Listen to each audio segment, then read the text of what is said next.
All right, here we go again. Today we are going to be creating this part. We are going to be making it in an isometric view with a specification tree. We're going to evaluate some inertia properties, and we're going to show that the sketch is fully defined. So I got my SOLIDWORKS open. I'm going to start myself a new part. Once it's up, I'm just going to go into my sketch. I want a new sketch on the front plane. All I'm going to do is sketch out this view and then extrude it 1.5 inches.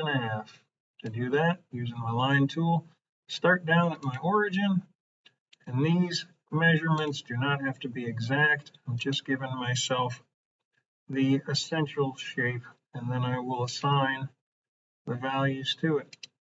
There we go. It's nice and gray, which means that I have a closed solid. Grab my dimension tool, start to throw these dimensions in here. So this one's going to be 4 inches, and my height is going to be 2.5. And down here, this little guy is 3/4. And this length here, grab these 2 points, 3.25. There we go, just that quick. See, I got a fully defined sketch down here at the bottom. Now, I'm going to go up here into my features menu, and I'm going to extrude it. And it needs to be 1.5 inches. So instead of 1/10, I say 1.5. That looks good.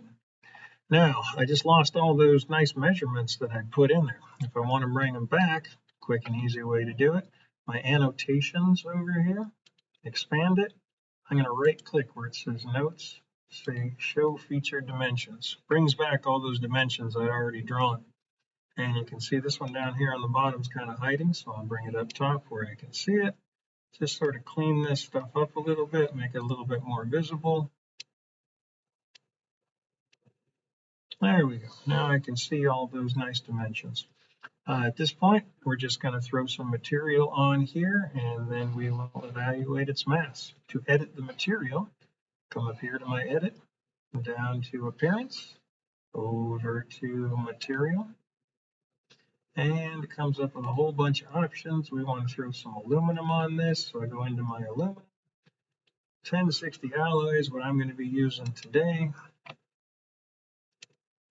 There we go. It's now applied the aluminum. So to evaluate its mass and center of gravity, I go into my evaluate menu under mass properties. Now, if for some reason you don't have your evaluate menu here on your work bar, if you're having trouble finding it, if in doubt at any point in time in SOLIDWORKS, just go up here into your search and just type in what you're looking for.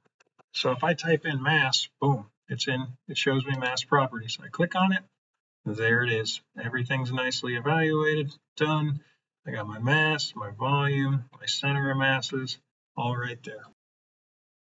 So now, if we want to clean up these measurement figures and turn them into fractions, or you see how these numbers are vertical, if we want to turn those horizontal, make it easier to read, I'll show you how to do that. So we're back over here in our drawing. I'm going to hold down Control, and I'm just going to select all of these measurements.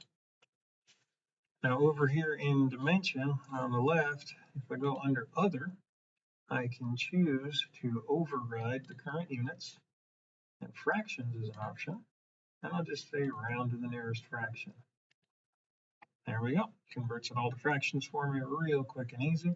If I want to turn them so that they're not sideways, same thing. Control. Select the ones you want to turn, or select them all. Under leaders, you have the option of custom text position. So click that box, and the one in the center flips them so that they are all vertical for you, a little easier to read. All right. Hope that helps. Hope you're having a good day, and I'll see you next time.